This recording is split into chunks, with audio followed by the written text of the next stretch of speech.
মোহাম্মদ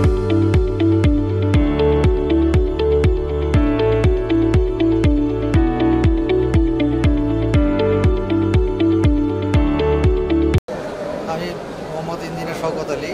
আমার বিজনেস হলো পাওয়ার take trading international, যেটাতে মেশিনারি ইম্পোর্ট করি। আরেকটা প্রতিষ্ঠান আছে বাংলাদেশ পাওয়ার টেক অ্যাসোসিয়েটস, যেটা লোকালি আমরা বয়লার ম্যানুফ্যাকচারিং করি। আমরা বাংলাদেশে উন্নত মানের বয়লার ম্যানুফ্যাকচারিং করি, যা ফুয়েল এফিসিয়েন্ট এবং সর্বোচ্চ নিরাপত্তা প্রদর্শন করে।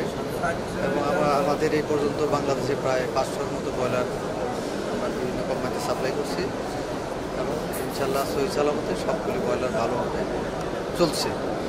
আর আমরা কিছু মেশিন বাইরে থেকে ইম্পোর্ট করি, যেমন international American brand Fulton boiler,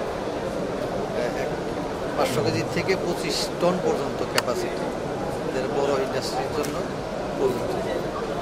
এছাড়া আরও আমরা অল্টারনেটিভ ফুয়েলের কিছু বয়লার ইম্পোর্ট করি চায়না থেকে।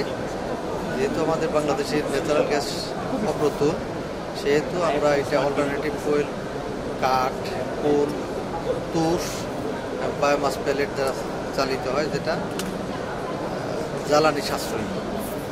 এই বয়লারগুলি আমরা সাপ্লাই করে থাকি। অলরেডি আমরা এটা এই পরিমাণ বয়লার প্রায় 70 থেকে 80টা বয়লার অলরেডি আমরা সরবরাহ করছি বাংলাদেশে। এটা ইউজ করার মূলত কারণ হলো, যেহেতু আমাদের দেশের ন্যাচারাল গ্যাসের সোর্সটা অ্যাভেলেবেল না, এটা অল্টারনেটিভ ফুয়েল হিসাবে এই বয়লারগুলি প্রযোজ্য। যদি ইন্ডাস্ট্রি আপনাকে নতুন সেট আপ করতে হয়, আপনি গ্যাস পাবেন না, সেক্ষেত্রে আপনার এই অল্টারনেটিভ ফুয়েলের উপর নির্ভরশীল থাকতে হবে।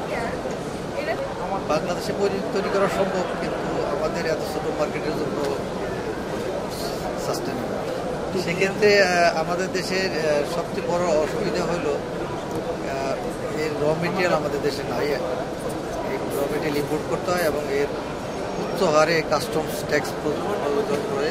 এই বাধা দূর করলে পরে বাংলাদেশে হয়তো বয়লার ম্যানুফ্যাকচারিং ক্ষেত্রে একটা যুগান্তকারী পদক্ষেপ হবে।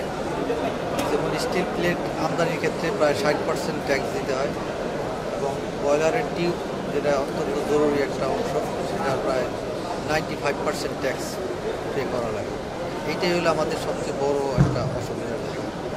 আমাদের বয়লারটা আন্তর্জাতিক মানের, আমরা সবাই এই বয়লারগুলি ইউজ করতে পারেন এবং দেশীয় শিল্প বিকাশের জন্য সহায়তা।